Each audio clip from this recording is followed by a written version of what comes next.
Hello there. Welcome to Just a Dis. My name is Brian. As you can see behind me, there's some discs missing. I'm starting to sell some things off. Got some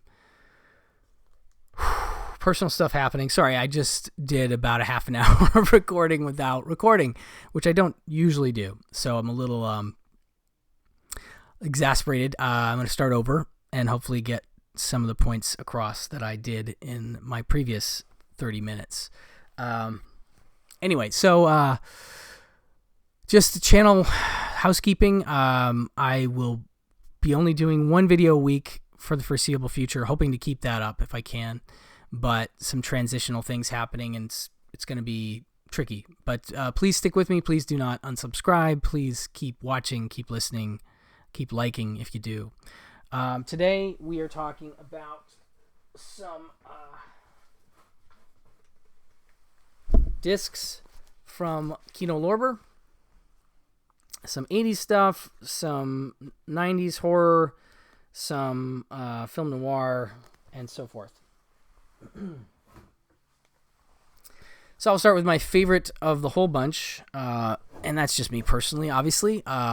This movie called Hot Pursuit from 1987, starring Mr. John Cusack, the first, as far as I know, action comedy that he did in his career. He would go on to do stuff like Grosse Pointe Blank at some point down the line, but this is the first one, and this is the story of a guy named Dan Bartlett. And by the way, I love this cover. It doesn't necessarily reflect things happening in the film. It does a little bit in terms of what he's doing, but what this girl with the straw, I have no idea. Just a great 80s cover that always caught my attention, and a movie that I was a fan of with a friend of mine that I used to work at a video store with back in the 1990s. And so this one has just always had a special place for me because of my friend and because it's just, I don't know, it's such a unique concoction of action and comedy. It's about a guy who is on scholarship at like this prep school and flunks a test and can't go on this trip with his girlfriend and their family. Has a really fun sort of spy ninja opening. But then he does get an opportunity to go, but he's missed the plane and he has to find his way down to the Caribbean on his own, and meets a lot of colorful, interesting, silly characters, including Rastafarian, played by Keith David, a kind of sloppy boat captain, played by the great Robert Loggia, Ben and Jerry Stiller in some creepy early roles, and a few others that you'll recognize here. But yeah, it's fun because it starts as sort of wacky comedy, not a road trip, but a travelogue, whatever.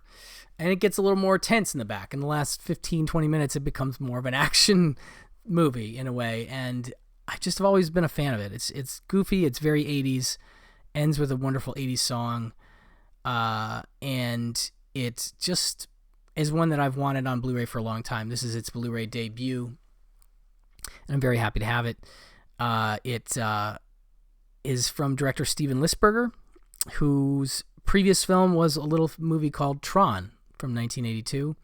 And so this is his follow-up 5 years later. And I don't know, I find that to be one of the most interesting first and second, not first, I can't remember if Tron is his first film or not. But anyway, follow-up films to a phenomenon film like ever, and I just think it's such an interesting turn as a very different kind of movie. But I'm a big fan, and this is a brand new HD master from a 4K scan of 35 camera negative. It looks good. And Wendy Gazelle, I believe, plays the girlfriend. She's very good in this as well. But yeah, it's a lot of fun and one that I have been looking forward to getting on Blu-ray for a long time. So that's Hot Pursuit. Next up we have on 4K Uncle Buck, starring the great late John Candy in maybe his most iconic role. You could make a case for it. You can make a case for Del Griffith. You can make a case for a few of his others, but I do think this could be his best movie, and I think he really owns this character in a beautiful way. And this character is sort of the black sheep brother of the dad in the film, who, when his wife's dad has a heart attack and they must leave very quickly and can find no one else to watch their children, Buck is called upon to do it. And they're very terrified because he is a confirmed bachelor, does not know much about parenting or kids in general. But of course he rises to the occasion and has some great John Candy moments. Some especially fun moments with Jay Underwood and the older sister character, Tia, played by Jean Louisa Kelly. Of course, the younger kids are played by the very precocious Macaulay Culkin and Gabby Hoffman, and they are absolutely delightful. Some of my favorite interactions are just those two kids and Uncle Buck talking. They call him UB, which I love. Yeah, and so like he butts heads with Tia. She's the older teenager. She's not happy to be in the suburbs. And yeah, it's fun. Amy Madigan plays Buck's sort of, longtime girlfriend who's trying to get him to work at this tire place when in fact he usually is kind of, I don't want to say he's a bum, but he's like a gambler and he has a certain lifestyle that's very different from certainly what his brother's is. But it's a really great movie and I'm a big fan of it. It never ceases to amuse me. This is a brand new HDR Dolby Vision Master from a 4K scan of 35 camera negative, and has a couple commentaries, one from a duo that I love very much, and that's film historians Alexander Heller-Nicholas and Josh Nelson, as well as an audio commentary from film historian Joe Ramone, and he will come up multiple times in this round because he did a bunch of commentaries. But Alexander Heller-Nicholas and Josh Nelson are a great duo, and they've done a lot of great commentaries on all kinds of different things. Alexander Heller-Nicholas specializes in horror a lot, but she's just one of the great film scholars working in the commentary area as far as I'm concerned. And she and Josh are just wonderful together, and I love they've done a series of commentaries on 80s and 90s comedies like Cool as Ice or Kindergarten Cop, and they've definitely done some others, but I love that they're applying their incredible film scholar brains to these sort of films, and they always pull out some great themes, and just it's better than we deserve is what I'm saying, and I'm so glad they're here. And Joe Ramone again does a commentary on this one, and there's also a 16 going on 17 interview with actress Jean Louisa Kelly, who plays Tia in this. So great to get her here too. But nice looking 4K, but it's a studio comedy from 1989, so it's not going to be like mind-blowing color or anything. It looks solid, as far as I'm concerned. So definitely worth picking up if you're a fan. I am. Next we have another John Candy. This is just a straight Blu-ray of Carl Reiner's film from 1985, Summer Rental. And this one, really interesting in terms of some of the stuff I learned from the commentary, which is also by Joe Ramone. This is a brand new HD master from 4K scan of the 35 camera negative. And comedy legend Carl Reiner directed this tale of a family man who takes a vacation from sanity when he takes a lease on a Florida summer rental. Comedy icon John Candy plays the stressed out air traffic controller whose much needed family holiday yields one hysterical misadventure after another, from settling into his hovel to settling down on a party beach to settling a score with a nut at sea. The film, The Fun's in the Sun, and so's the moral. Taking it easy is tougher than landing a 747. Co-starring Richard Crenna, Rip Torn, John Larroquette, who's mostly cut out, and that's mentioned in the track commentary. Cary Green from The Goonies, and Joey Lawrence play the kids, and Karen Austin, I believe, plays the wife. But commentary is great. There's a lot of talk of how this was rushed into production in the summer, near the summer of 1985, and just some interesting insights about shooting on location because of a compressed shooting schedule, and some stuff with John Candy and his career choices, because ultimately he would pass on something like he would pass on Ghostbusters to do this movie. And so I think there probably was some regret on his part about that, because he was to play apparently the Louis Tully Rick Moranis role. Excuse my Werther's candy. Apparently he had some ideas about that character. He was going to make him German, accented, and just very different from how he ended up being.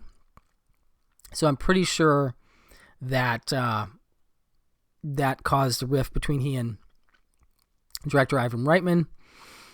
And I'm sure there was some regret from him on that. But, this is a nice family comedy. Murphy's Law, anything that can go wrong will go wrong.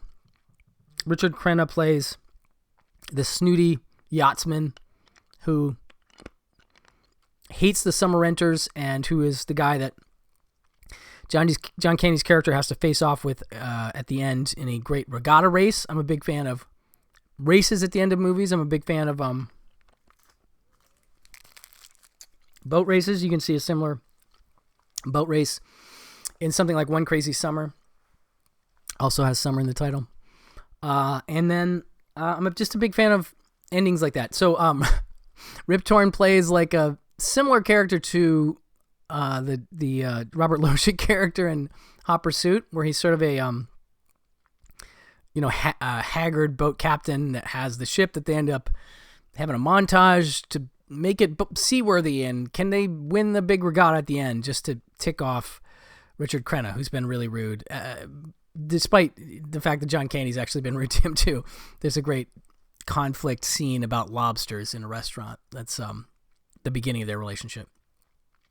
But it's an enjoyable, 80s comedy, and one that I don't think was on Blu-ray prior to this. Don't quote me there.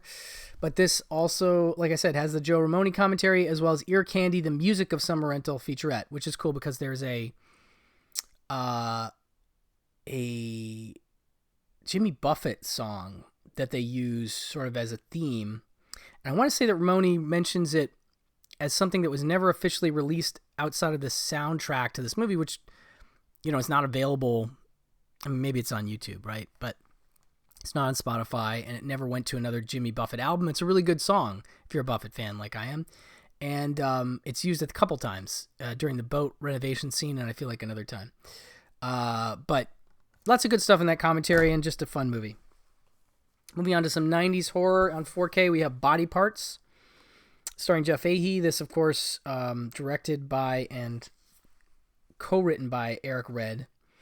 Brand new HD Vision, HDR Dolby Vision Master from a 4K scan of the 35 camera negative. From Eric Red, the writer of The Hitcher and Near Dark, comes this bone-chilling tale of a medical experiment gone murderously wrong. Bill Cruikshank, Jeff Fahey, is a criminal psychologist who loses his arm and nearly his life in a grisly car accident. And it's a very effective car crash where somebody's thrown out of a car and basically bounces off another car that's in front of him, and it's gnarly stuff. I mean, not Final Destination 2, but pretty gnarly. A daring medical operation follows in which the donor's arm is successfully grafted onto Bill's body, but after the operation, the arm starts to take on a violent life of its own, striking out against Bill's wife and children. Consumed by fears about his dangerous behavior, Bill is driven to learn the donor's identity and makes a horrifying discovery that delivers him into a world of unimaginable terror. Co-starring the awesome Brad Dourif, this gruesome excursion into supernatural, flesh-crawling evil will most certainly scare you to pieces. So yeah, it's a fun sort of haunted body limbs movie, and so Jeff Fahey's having problems with the arm. It's doing things like smacking his kid and choking his wife and freaking him out in general. And he decides to look up who this arm came from. Finds out it's from a I don't know if it's notorious, but like a serial killer, a homicidal person, very evil dude. And so he finds some of the other places that the other body parts went. Like he finds the other arm was grafted onto an artist played by Brad Dourif, who's going to come up again in a second. who's now doing the best painting stuff of his life. It's dark, basically pictures from the murderer's head of the murders he committed in this sort of abstract new way. And Jeffy, he sees those pictures. He's like, dude, I've seen these in my head. This is this guy's images from his brain of him killing people. And you're using it now as your art. Dourif like couldn't give a crap. He doesn't care. He's just like, I've never been so popular with my art, you know? So he's just like, whatever, you know? But he's great. I love Brad Dourif, and he's wonderful in the film. There's also another dude who got the legs donated, and he's having problems. And this movie has a wild last 20 minutes, including one of my favorite car chases that I'm not going to spoil, but it's a really good, it's not even a car, it's kind of a car chase. It's a car action scene, we'll call it that. And it's super fun and relates to the arm, and it's a blast. But yeah, very dark stuff. A favorite of my good friend and podcast partner, Elric Kane's.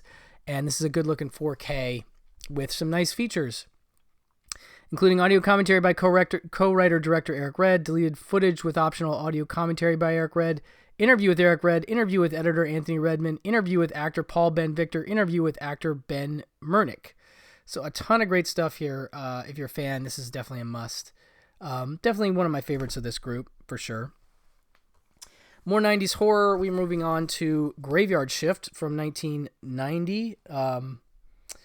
I think of these as both 90s horror staples. You know, like if you grew up in the 90s, you were going to video stores around that time, you rented Body Parts and Graveyard Shift if you were a horror person, because they were what's out and we were into them. And this, of course, is a Stephen King adaptation. Also stars Brad Dourif, so you have a little Brad Dourif double if you want. In this case, he's a very sadistic exterminator as opposed to a painter. Brand new HDR Dolby Vision master from a 4K scan of the 35 camera negative. Stephen King took you to the edge with Carrie, The Shining, Cujo, Pet Sematary, and Misery. This time he pushes you over. Gates Falls, Maine. When an abandoned textile mine is reopened, several employees meet mysterious deaths. The link between the killings all occurred between 11 p.m. and 7 a.m. The Graveyard Shift.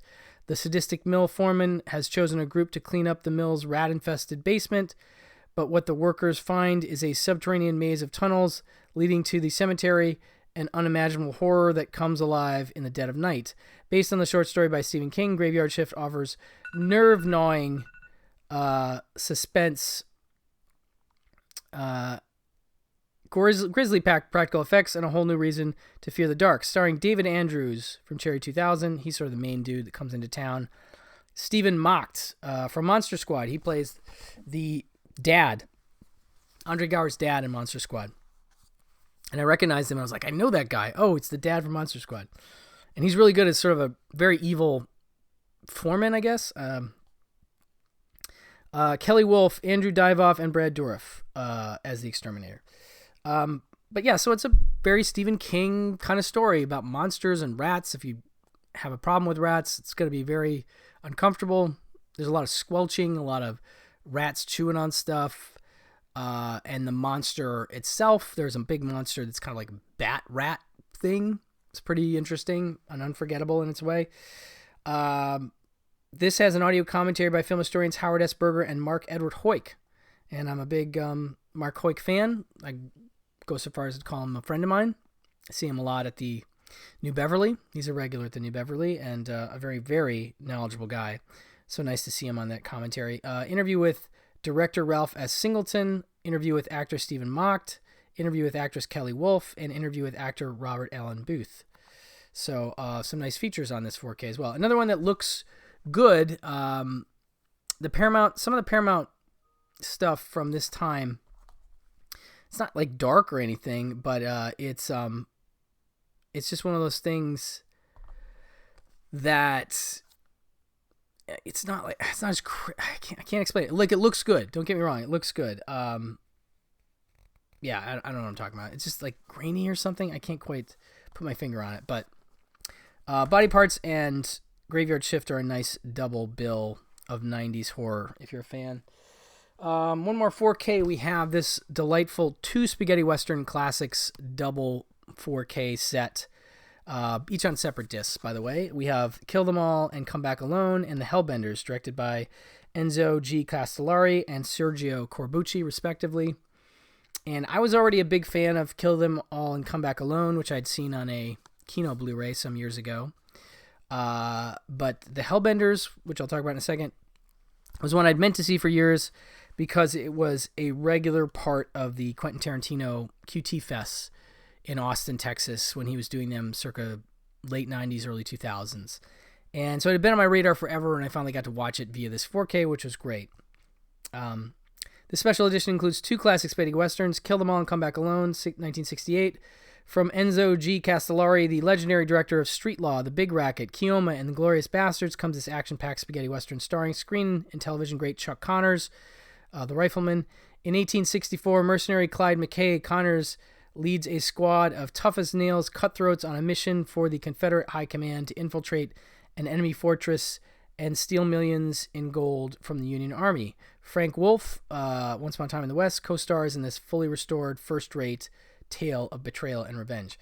Just a great, not Dirty Dozen, but like evil guys on a mission movie with Chuck Connors, who I think can be a really fun actor and who's really good in this. It's just really solid. It builds well. It has a good climax, and I just really enjoyed it. It was a discovery at the time I saw it.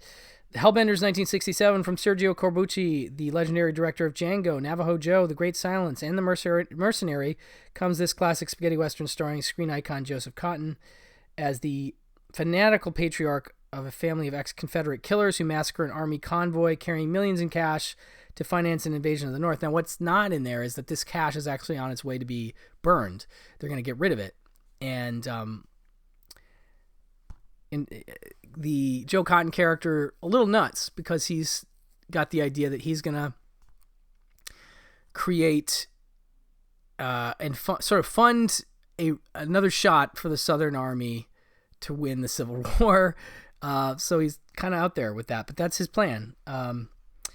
But before they can reignite the Civil War, they'll have to smuggle a coffin crammed with stolen cash across a frontier inflamed by lust, violence, and extreme vengeance. Aldo Sambrell and Al Malak co-star in this fully restored Western shocker. The Hellbenders, also stars known as the Cruel Ones, features a rousing score by renowned composer Ennio Morricone. So a nice little extra added something. Audio commentaries, both films by filmmaker Alex Cox, author of 10,000 Ways to Die, a director's take on Italian Westerns. Cox, of course, director of Repo Man, Sid and Nancy, Straight to Hell, his own sort of modern take on the spaghetti western, and a gigantic fan of spaghetti westerns across the board, and somebody whose thoughts I always enjoy hearing on any movie, let alone spaghetti westerns, because that's clearly his bread and butter. So great to have him on both. Includes both 99-minute in English and 100-minute Italian cuts of Kill Them All and Come Back Alone, as well as trailers for both films. Doesn't mention the scans, but this is Studio Canal is here, so their restorations tend to be pretty good, and I thought both looked good. So each on a separate disc. That is Kill Them All and Come Back Alone and The Hellbenders. Moving on to one last comedy on Blu-ray. We have Play It Again, Sam, starring, of course, Woody Allen and Diane Keaton, and directed by the great Herbert Ross. Brand new HD master from 4K scan of 35 camera negative. Woody Allen's wonderful comedy was his first film with Diane Keaton, a relationship that would produce great films like Sleeper, Love and Death, Annie Hall in Manhattan. Woody Allen plays Alan, a fanatical movie buff with an outrageous recurring hallucination. Humphrey Bogart, offering tips on how to make it with the ladies. It actually opens with a scene of him watching Casablanca, which is interesting. His married friends, Dick and Linda, Tony Roberts and Diane Keaton, picks him up with several eligible young ladies, but his self-confidence is so weak that he's a total failure with all of them. Eventually, Alan discovers that there's one woman he's himself with, Linda, his best friend's wife. That's, of course, Diane Keaton. The final scene is a terrific takeoff on Casablanca's classical ending, complete with roaring plane propellers, heavy fog, and bogey-style trench coats. Play It Again, Sam was penned by Woody Allen based on his own 1969 Broadway play and directed by Herbert Ross. The Goodbye Girl, California Suite, and for my money, my favorite Herbert Ross film, The Last of Sheila, a great mystery film that was an influence on Rian Johnson for the second Knives Out movie, but in general, the Knives Out stuff he's a big fan of. A fun, goofy early comedy, in the vein of Bananas in terms of the comedy, not quite as frenetic as that, but interesting Woody Allen physical humor if you're into that, and a really great commentary by screenwriter, producer Alan Spencer and author, film historian Justin Humphreys. Really great together. And Spencer, I think I've talked about before. I like that he's gotten into commentaries. I'm a big fan of him. I've been a fan since Sledgehammer, the show that he, created or whatever. And I've interacted with him on social media. Very funny guy, very dry humor, very sharp. And they both make some great observations about the film, including some things that they believe that Herbert Ross, they can tell that Herbert Ross expanded upon to make it more of a cinematic thing than just a stage-bound play. So he makes some choices to add some scenes that really do help the movie, in my opinion. And they make an observation that I think is on the mark, in that they notice some directorial stuff that Herbert Ross is doing that Woody Allen would later steal, basically. That he clearly learned a thing or two about directing films from this experience with Herbert Ross, who's a guy that doesn't get a lot of credit, in my opinion, in general, but is a really solid film craftsman. And there's one particular shot of Diane Keaton and Woody Allen walking on the beach in long shot, like they're way off down the beach, and we hear them like they're close up, and it's very similar to that shot in Annie Hall where Tony Roberts and Woody are walking down the street, and we don't see them for a little while.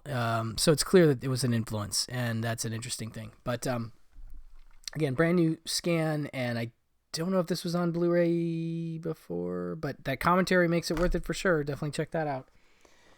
Moving into some noir territory, we have the film noir Dark Side of Cinema 23. 23 of these sets, folks. That's crazy. So we are going to talk about the three films included here are Never Love a Stranger from 1958, Kiss Tomorrow Goodbye from 1950, and Rope of Sand from 1949. I'm going to start with, we'll put that one last. So Kiss Tomorrow Goodbye. As only James Cagney can portray it, screen legend Cagney, in his final gangster role, Kiss Tomorrow Goodbye offers Cagney at his nastiest. The star plays a career criminal, Ralph Cotter, a low-life maniac who doesn't care about anything except his next kill. After busting out of prison and murdering his partner, cold-blooded mobster satisfies a pent-up lust for violence in an unstoppable, vicious crime spree. Dirty cops Ward Bond and Barton McLean try to strong-arm the fascinating creep, but he turns the tables and blackmails them with the help of a crooked lawyer, Luther Adler. Upon its theatrical release, Kiss Tomorrow Goodbye was banned in the state of Ohio as a sordid, sadistic presentation of brutality and extreme perversion of crime. Now it's hailed as a hard-boiled Cagney classic, stylishly directed by Gordon Douglas and featuring Barbara Payton, Helena Carter, Steve Brody, Rice Williams, and William Frawley. William Frawley, of course, from I Love Lucy. But yeah, it is fun to see Cagney. Yeah, he's pretty great sociopath in this, and blackmailing cops, and it's fun. I've been a fan of this one for a while. This has gotten a Blu-ray from Olive Films previously, but this one has an audio commentary from author, film historian, and noir commentary stalwart Alan K. Rohde, who always does an excellent job. So I'm excited to hear that track from him. Rope of Sand from 1949, a sand-swept saga of savage greed, sultry love, and wild adventure, produced by Hal B. Wallace, Casablanca, and directed by William Dieterle. This suspense noir classic brings the dynamic Burt Lancaster, I Walk Alone, and dazzling Corinne Calvet together with three great co-stars of Casablanca, Paul Henreid, Claude Rains, and Peter Lorre. To claim a cachet of diamonds, Mike Davis, that's Lancaster, returns to the same remote South African city where he was tortured and left for dead at the hands of a sadistic police commandant, that's Paul Henreid. He recruits the assistance of a mysterious stranger, that's Peter Lorre, and the doctor who helped him back to health. But the scheming head of the Diamond Syndicate, Claude Rains, recruits a femme fatale, that's Calvet, to seduce and betray Mike as an alternative to brute force. An exotic gem of noir rope of sand boasts striking Charles Lang cinematography, and a Franz Waxman score. The amazing cast also includes Sam Jaffe and legendary noir heavy Mike Mazurski. This one's cool. I mean, just the setting is different. This idea of this African compound where they store the diamonds and where they, chase anybody that gets close to the place that could have stuffed some diamonds in their pocket. And they're, Henry is out of control in this one. And Lancaster's very good. And I mean, this whole cast is great. I think that's part of the reason I like it is this cast is great. And the milieu of the film is different than you're used to for your standard urban noir or wherever. Audio commentary by film historian, screenwriter Gary Girani. Very cool stuff. That's been on Blu-ray before from Olive, I believe. And then last we have Never Love a Stranger with John Drew Barrymore and Steve McQueen in an early role. Didn't love this as much, I gotta be honest. Raw and violent as the book that sold 3 million sizzling copies in one of the roles that made him a major star, screen great Steve McQueen is out to stop organized crime as a special investigator Martin Cabell. The man he's after, one-time boyhood pal Frank Kane, John Drew Barrymore. These are the red hot ingredients in Harold Robbins' screen adaptation of his best-selling debut novel, Never Love a Stranger. Robbins, a master of depicting the steamier side of life, paints a tragic portrait of Frank Kane. Starting out as a numbers runner, Kane loses his girlfriend, Julie, to a mob boss, Silk Finelli, Robert Bray. Climbing up the underworld ladder, Kane reaches the top where he succeeds in winning Julie back and making a bitter enemy of Finelli. With Finelli gunning for him and Cabell looking to put him away, Kane's days seem to be numbered in this sultry noir of lust, violence, and friendship torn apart. Superbly directed by Robert Stevens, co-starring legendary character actor R.G. Armstrong. Audio commentary by film historian, writer Julie Kurgo, who I am a big fan of, as well as writer-filmmaker Peter Hankoff. I think they did the commentary on Hatari as well recently. It just didn't quite land for me. Just something about the performances and the sort of rushed, what felt a little rushed in terms of the rise and fall narrative. And a little cliche. I don't know. Reminded me of Johnny Dangerously, like something that they may have used to figure out how to plot Johnny Dangerously. So maybe that's my problem. But a nice set, nonetheless, in number 23. Okay, some stuff I didn't get to check out, but I'm very interested in. We have O Canada. This is the new film by Paul Schrader. O Canada is a reflective, moving masterpiece from director Paul Schrader, who reunites with star Richard Gere for the first time since American Gigolo, and that was in 1980, so we're talking about a long time they haven't worked together. Fiery but feeling his years and his illness, ailing filmmaker Leonard Fife, Richard Gere, wants to tell his life story unfiltered before it's too late. As the director of lauded documentary exposés, he has much to be proud of, but his avoidance of the Vietnam War draft and his past relationships harbor thorny truths. Finally choosing to reveal all about his life and career, Leonard sits for an extended filmed interview with his former student Michael Imperioli of The Sopranos, charging ahead with candid stories about his younger self, played by Jacob Elordi, in the fractious 1960s and beyond. At Leonard's insistence, his wife and indispensable partner Uma Thurman hears everything. Leonard's successes are held up against his failings, the fibs held up against the facts, and as the man in full is cleansed of myth, Leonard must confront what is left. This, of course, includes a nice audio commentary by director Paul Schrader and a behind-the-scenes featurette, as well as a deleted scene. So that's wonderful. Get to hear our Schrader commentary on O Canada, which, again, I'm very curious to check out. Just a couple more things. We have a new Kino version for their Kino Cult line of Ken Russell's film Horror, starring Teresa Russell. Notorious filmmaker Ken Russell, The Devils and Altered States, brings his unique brand of madness to this searing look at a night in the life of a prostitute. Teresa Russell gives a daring performance as the cynical pretty woman who's seen it all, done it all, and now tells it all, as Liz confesses her darkest secrets in a brilliant stream of consciousness monologue adapted from the play Bondage by David Hines. Horror employs a multi-layered structure that captures the complexity and brutality of sex work in the tarnished city of Los Angeles. So it's an LA movie. Co-starring Antonio Fargas as the mischievous Rasta and Benjamin Mouton as the heartless white-collar pimp from whom Liz yearns to escape. I'm a big Teresa Russell fan, have been ever since I saw a movie called Straight Time, which is one of my faves, and always wanted to see this. Always curious about her performance in it, only heard it's great. This has an audio commentary by novelist and critic Tim Lucas, who's one of the greats to ever do it, an interview with screenwriter Deborah Dalton, and a video comparison of alternate versions of the film. This is from 1991. Again, part of the Kino cult line. Next we have from 1956, The Conqueror, starring John Wayne and Susan Hayward. Hollywood icon John Wayne stars as the Mongol ruler Genghis Khan. In the lavish period epic The Conqueror, produced by the legendary Howard Hughes. The directorial debut of actor Dick Powell. It features a cast of thousands and period costumes recreating 12th century China, boasting an international cast that includes Susan Hayward, Agnes Moorehead, Pedro Armendariz, and William Conrad. This infamous Eastern Western showcases the Duke in one of the most unusual roles ever.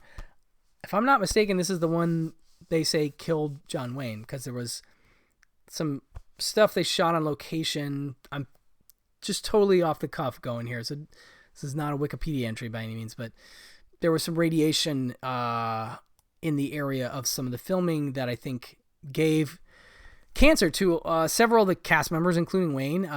But maybe I'm misquoting that memory. But Wayne as Genghis Khan, definitely a campy take, and you can see he doesn't quite look the part.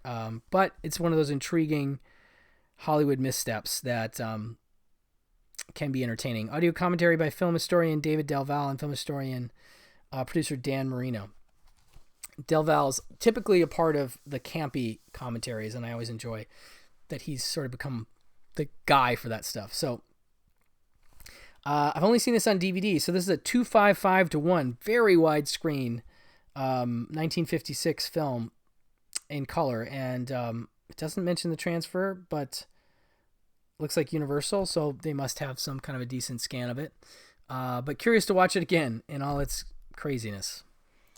And lastly, we have another really interesting set here. This is just from Kino Lorber, Kino Classics.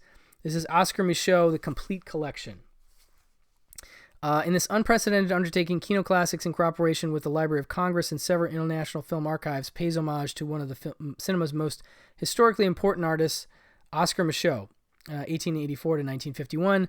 Operating on shoestring budgets completely outside the studio system, Micheaux explored the black experience with nuance and depth, often challenging the negative stereotypes so commonly portrayed in the films of this era. This 5-disc collection showcases the director's entire surviving body of work, including 7 new restorations.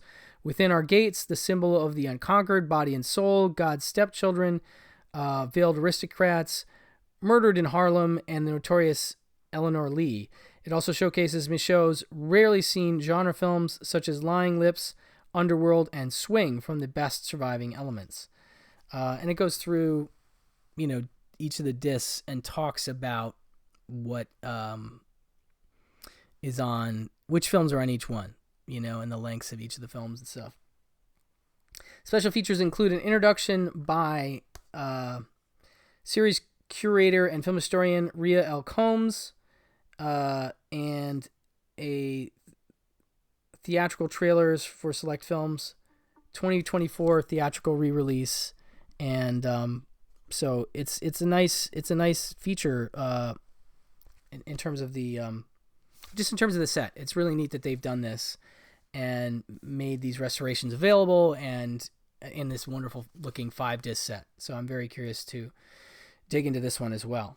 But that'll do it for this round of Kino stuff. As I said, just bear with me the next month or so, and I will try to continue to put these videos out, and hopefully you'll enjoy them. Anyway, thank you for listening, and I will talk to you very soon. Bye-bye.